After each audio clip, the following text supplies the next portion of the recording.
It's time for Branding Business, the only show that brings branding experts and corporate executives together to explore how branding your business can improve both your top-line growth and bottom-line performance.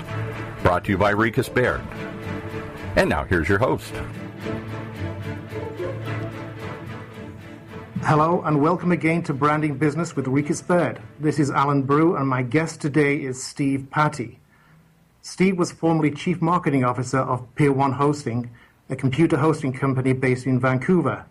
Now he is currently a principal with Social Exposure, a social media monitoring startup that helps brands and agencies mine social data and turn it into insights for improving business decisions.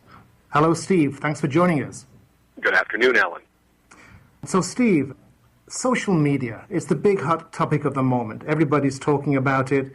But everybody seems to have a different opinion about what it is. Can we start by defining our terms from your perspective? What is social media? Social media really for the marketer today or any brand represents a collection of digital communication channels. They're used by consumers and businesses alike to share information, to collaborate, professional networking, and even transaction. And as we know, they come in a lot of forms and a lot of flavors, ranging from Twitter, a microblog format limited to 140 characters, to a variety of professional networks like LinkedIn, where serious business people are discussing real-world business issues in groups, and deal networking and personal networking is quite the norm. Right, so that's a lot of different kinds of media, Steve. How do you, and they're all just grouped into this loose term called social media. But LinkedIn is for the professionals. Twitter is for anybody who has a point of view, and everybody seems to have a point of view these days. So how do they relate to each other? Well, at the end of the day, there, as I mentioned, various forms of communication, and each of these mediums are particularly well suited.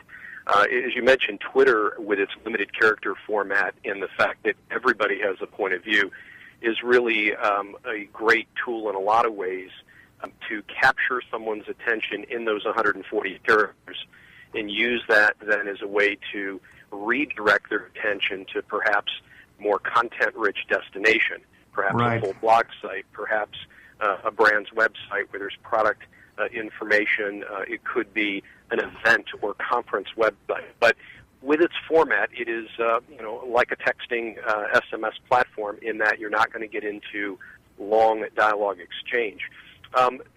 There are other sites, categorically sharing sites. So whether that's photo sharing, other sharing, or bookmark sites, there are sites that are dedicated, of course, to networking. We mentioned LinkedIn, but when we look at other forms of social sites, particularly Facebook, that's done, really, really well with nearly 1 billion users. Again, each of these formats are designed for a different type of dialogue exchange. And I think for brands today, they're experimenting with how best to use these mediums to reach a business objective. Right. I think the popular concept of social media is teenagers in Starbucks with their noses pressed to their iPhones, texting each other. And for the business person, the business executive, it's obviously important to understand what it is. But is it any more than just noise in cyberspace, or can we actually get into what people are saying and use that information? Well, yeah, the answer is clearly yes to the second point. And to the first point, I was at the Marketing Profs B2B conference in May of 2010 in Boston and heard one of the C-level executives from Google quote a statistic that really caught my attention to your point about is this just, kids or a craze or a fad. And in 2010, in May of 2010, the statistic that was shared is that there were more grandmothers on Facebook than users under the age of 21. And that caught the audience a little bit by surprise, but the story was explained that the grandmothers would use the Facebook platform in this case, or grandparents, to check up on what their kids were doing at college, looking for those late-night party pictures or whatever they might find. And lo and behold, would find someone that they hadn't perhaps seen or heard from in 30 or 40 years. They're on Facebook. They begin a collaboration, and lo and behold, you've got somebody in the 60 and over age group now who is embracing social media and begins to use it for personal means. So there's there's clearly an age distribution balance. It's not just for kids. The question of, can real data be mined? We really believe it can. We've taken a look at, from a business perspective, 6 areas where companies can extract meaningful insight if they're willing to look. And those 6 areas include compliance around regulatory. So, for instance, in the healthcare space, HIPAA is a big concern. Healthcare brands are very concerned about engaging in social media for fear of some sort of HIPAA violation. There are very accessible software monitoring platforms out on the market that would allow a healthcare provider to actually monitor staff conversations or patient conversations that mention their brand, and similar to a Google alert, highlight anything that could contain something that could create a HIPAA violation, or at least concern for that. Banking is another highly regulated vertical where regulatory compliance with FINRA, FDIC, NCUA, et cetera, are real-world daily operational challenges for financial institutions. So regulatory compliance, these are great tools, and it's a great way to make sure that your brand is complying with regulatory requirements. And the others are in the areas of reputation management, lead generation, content marketing, customer feedback, and developing buyer personas, really deepening the understanding of our buyers so we can target our market more effectively. Interesting, Steve. So how does social exposure fit into this business model? What exactly do you do? Well, as you mentioned a few minutes ago, Alan, social media is continuing to evolve, and brands that are just now either coming to grips with the fact they're going to have to engage are also coming to grips with how do you organize and staff for this, and what do the workflows look like? I mean, who owns the responsibility, let's say, for regulatory compliance monitoring versus who owns the responsibility internally to perhaps look for sales-ready conversations that are going on that could be routed to an internal sales department, and everything in between. And so we work with brands to outline for them these 6 areas of insights that they may be interested in reaching out and connecting, and then really working with them to define workflows around what tasks need to be done, what organizations need what levels of information, and then plugging the skills gaps by providing analysts that can actually do the work. So no different than a brand might outsource its SEO work or its pay-per-click advertising to an agency or an independent analyst team.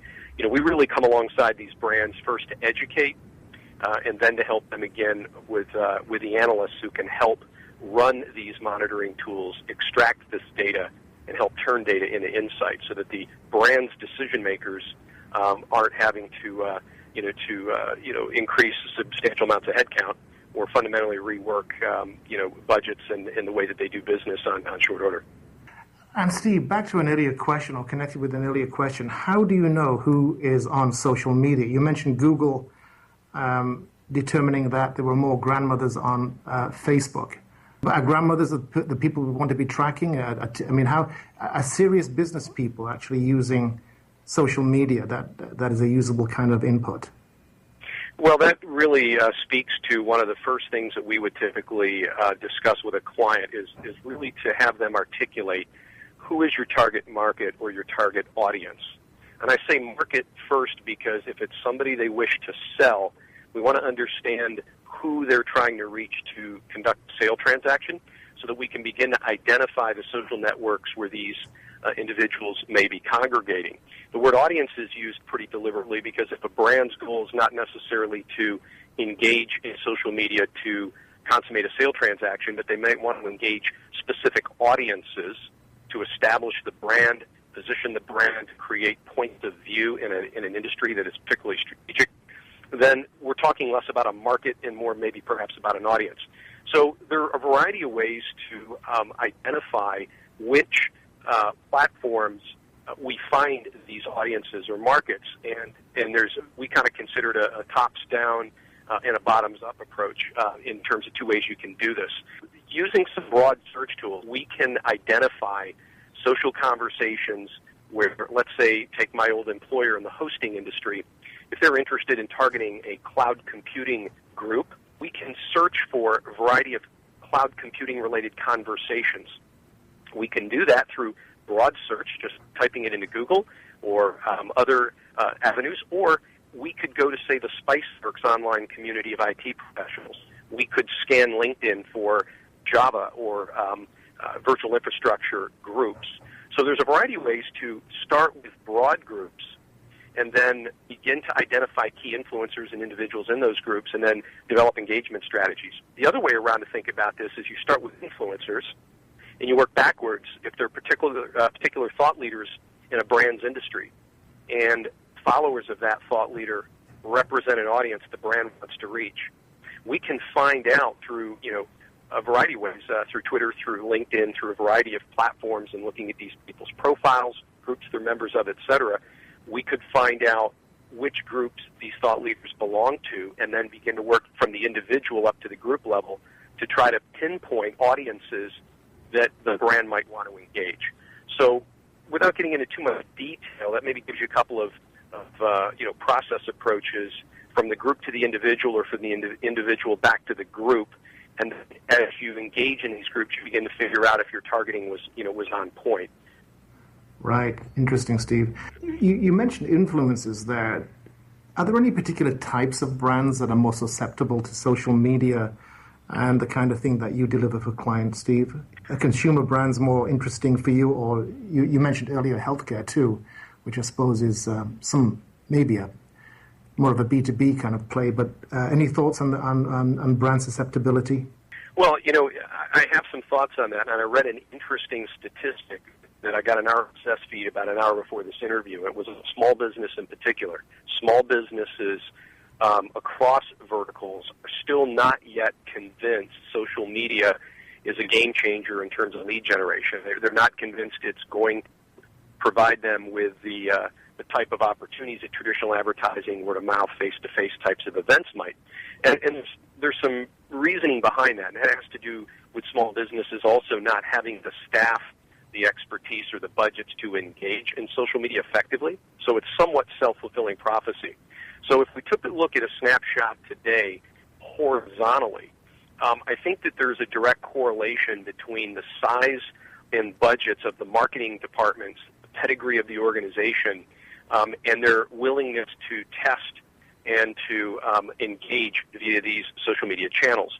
So, we've got the example of Best Buy years ago with their customer implementation of Twitter. We've got a lot of examples, Dell, and who have whole command and control rooms of analysts monitoring social media, responding via social media. But these are big brands. They've got well-funded budgets, and they understand modern marketing. So I would say horizontally, the larger the organization, particularly the marketing department and skill sets, the more likelihood there is that they're using social media not just for marketing, but introducing its benefits across the organization in terms of HR, legal and compliance, and even market insights. Vertically, then, if we remove the size element, the more regulation in the industry, the less social media adoption there is. So healthcare and financial services are two very slow to adopt verticals. They understand their patients or their investment clients are using social media, but the institutions have not really figured out a way to engage in which they feel that it doesn't pose a regulatory issue. So Right. We have a correlation between regulation and resistance to adopt. Then you've got kind of a sweet spot that you alluded to, Alan, which consumer packaged goods, consumer durable brands who are selling, particularly to the 40 and under age target, are really at a point of this is not optional, it's a necessity. Real-time engagement opportunities between your markets and the brand and the low cost in which you can execute that engagement makes social media very attractive. So we see the traditional brands you would expect, apparel, food and beverage, other types of entertainment brands, fashion, they're all embracing this as a way to build the type of engagement they can't get through print advertising, billboards, etc. Right. So I think some listeners might want reassuring that social media is also relevant to the smaller kind of businesses, the SMBs. Understandably, the large corporations do want to track at least their reputation online and monitor it. But what advice would you give to SMBs, Steve, in terms of social media, those companies without the resources of the big corporations? Well, Alan, you're really hitting on a key a myth that a lot of SMBs had. I read this study that was done, as I mentioned before this interview. I was interested in kind of seeing the research methodology and what the specific concerns were. But what social media does for the small business and even a mid-sized enterprise, let's say you're a $300 million company, but you're number 5 or number 7 brand share player, it levels a playing field. You're no longer at a messaging disadvantage based on how many conferences you can attend as a speaker, how many events you can exhibit at, how much print or broadcast media you can buy. If you have an internet connection and you have some thought leadership to share and you can do some basic tagging, you're in the game. You're a publisher. And brands are increasingly having to think like publishers. And to the extent you are able to resonate timely messaging to an audience that's willing to listen and they're willing to then share what they're hearing and learning, you can build a substantial following. Yesterday, I happened to give a presentation that was a second in a 2-part series to the MGMA, the Medical Group Management Association. And the first one about 6 weeks ago was on listening, social media monitoring. We've all heard growing up 2 ears, 1 mouth, use them in that proportion.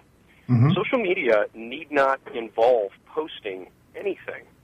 There is a substantial amount of insight to be gained by listening to what your competitors are doing, listening to what your customers are asking for in terms of improved product and service delivery, feedback on your channels. There is competitive intelligence to be gleaned, all of this.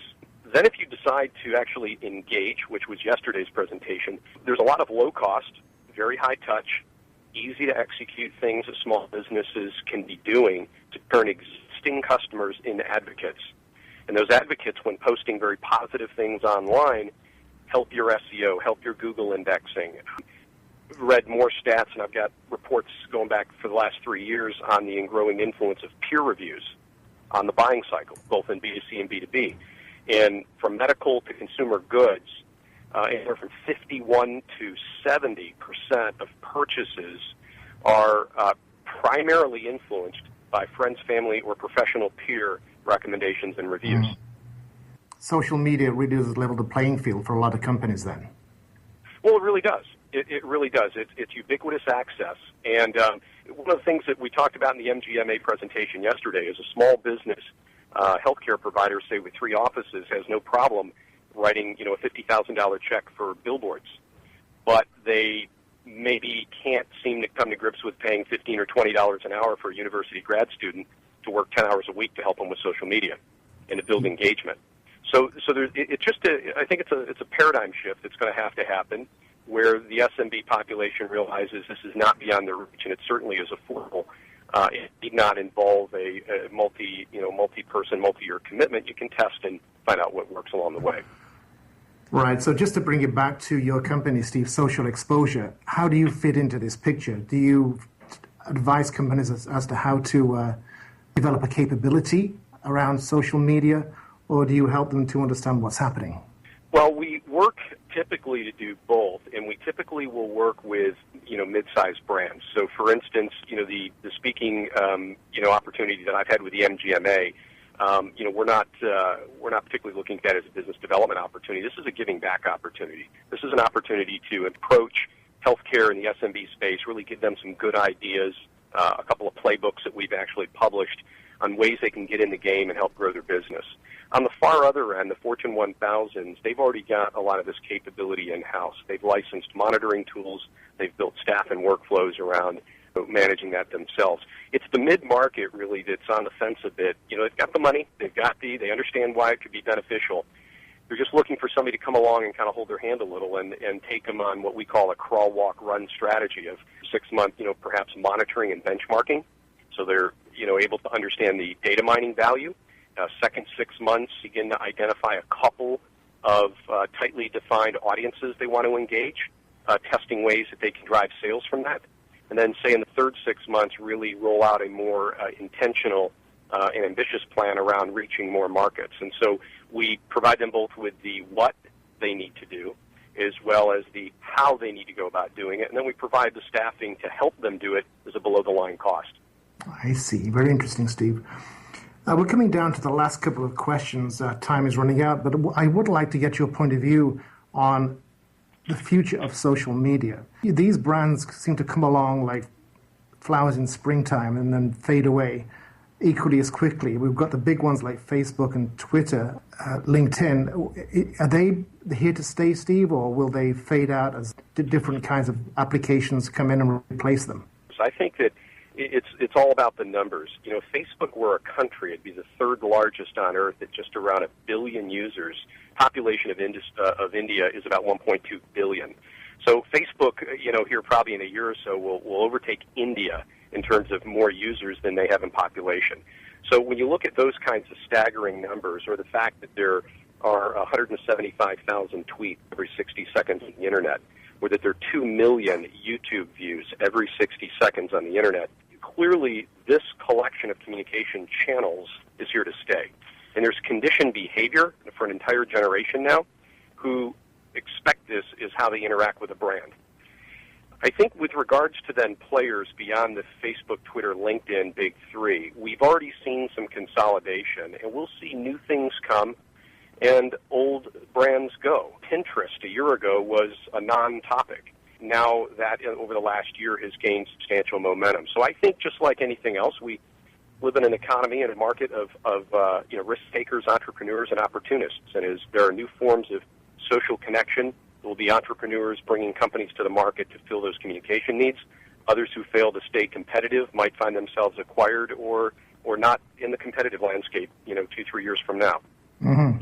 Steve, final question. Do you have a Twitter account? I do. Our account, our Twitter handle is @socialexposure6, the number 6, @socialexposure6 for anybody that might want to communicate with us. Right, and is that the best way for people to connect with you?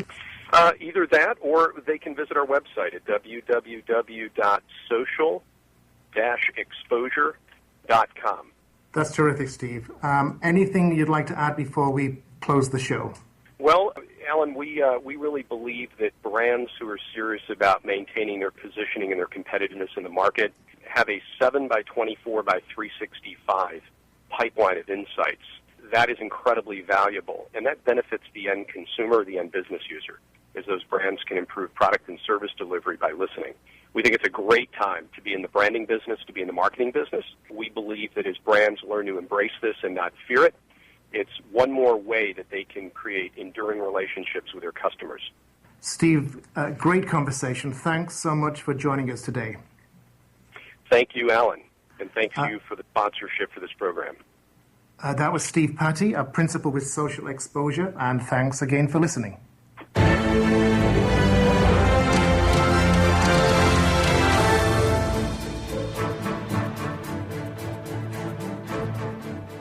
You've been listening to Branding Business, the only show that brings branding experts and corporate executives together to explore how branding your business can improve both your top-line growth and bottom-line performance.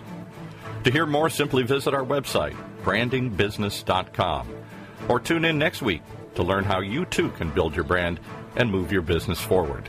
Brought to you by Rikas Baird.